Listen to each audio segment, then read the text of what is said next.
The cyclical economy is the driver of booms and busts. The rise and fall of construction and manufacturing determine the strength of economic cycles. In our last two videos, we introduced the EPB 4 economy framework and analyzed the leading economy. The economy moves in a predictable sequence, and we break this sequence into four steps or four economies. The leading economy gives us an early warning sign of future changes in growth and employment by tracking various measures such as real money supply growth, the yield curve, and new home sales. Next is the cyclical economy, which is the focus of this video.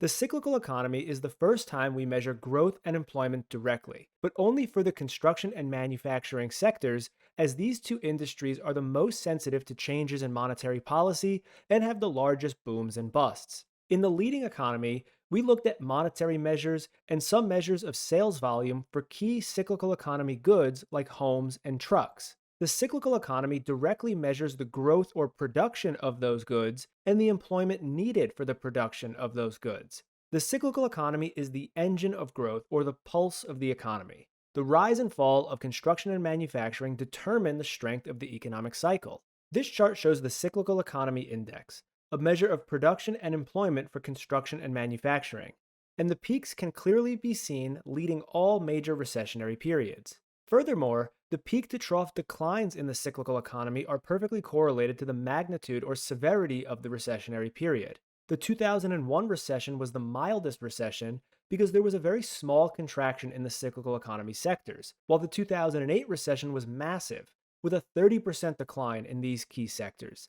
It's often said that the cyclical economy sectors of construction and manufacturing don't matter as much anymore as they are becoming a smaller and smaller share of growth and employment. While it's true that these sectors have become a smaller share of the economy over time, these sectors have extreme cycles, often declining 10%, 20%, or even 30% in a recessionary period. The amplitude or swings in the annual growth rates have ranged from plus 10% to negative 22% over the last several decades. One of the biggest misconceptions in the post 2008 period is that the economy has avoided recession because it has been able to withstand declines in the cyclical sectors. This statement is empirically false and stems from a mismeasurement of the cyclical economy. As this chart clearly shows, since the recovery after 2008, the cyclical economy has never declined, aside from the brief COVID lockdowns. So it's not that the economy avoided recession in spite of a downturn in construction and manufacturing.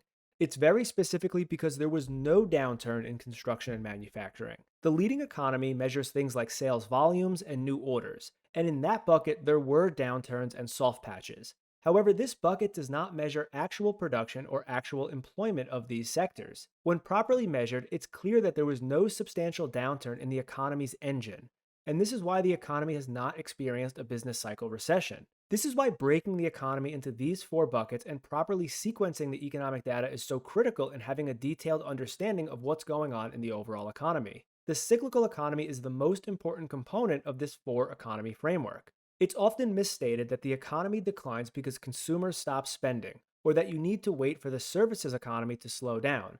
The US economy is a services economy after all, right? Tightening of monetary policy impacts the leading economy. Once the leading economy turns down with enough magnitude and enough duration, the cyclical economy then turns down, which means actual production and actual employment in key industries are falling. Job losses that occur in the cyclical economy create downstream effects on services. People who become unemployed in construction and manufacturing and the tangential industries immediately stop discretionary spending and eventually may default on credit cards, auto loans, and home mortgages. Banks then experience rising delinquencies and further contract credit, and only then do the service businesses experience a fall in revenues. At this point, the Federal Reserve and broader public notice the trouble, but in reality, the sequence has been playing out usually for a few years. As noted in the last leading economy video, many leading economy indicators peaked and started to decline in 2005 and early 2006. The cyclical economy was in a clear downturn by early 2007. The stock market, however, continued to rise until October 2007 and was less than 10% from an all-time high in early 2008. Today's version of economic analysis would suggest that the wealth effect of rising stock prices is the most critical, and thus it was only in late 2007 and early 2008 that financial conditions became tight and consumers pulled back as a result of declining assets. But in reality, the sequence was in place and playing out visibly since 2005. The four economy framework is designed to link the sequence of economic events into a clear picture of both current conditions and a future business cycle outlook. Business cycles play out over years, not months and quarters. Many are narrowly focused on stock prices and ignore or outright refute events that may transpire years before peaks in asset prices. The goal is not to predict daily market movements or short term economic swings, but rather to determine how the sequence of the business cycle is moving step by step. The cyclical economy is the most important component of the four economy framework, and further breakdown into the granular subsectors of construction and manufacturing is essential. Within construction and manufacturing, a few key subsectors are the usual suspects in driving the booms and busts in the overall cyclical economy, such as residential construction and durable goods manufacturing.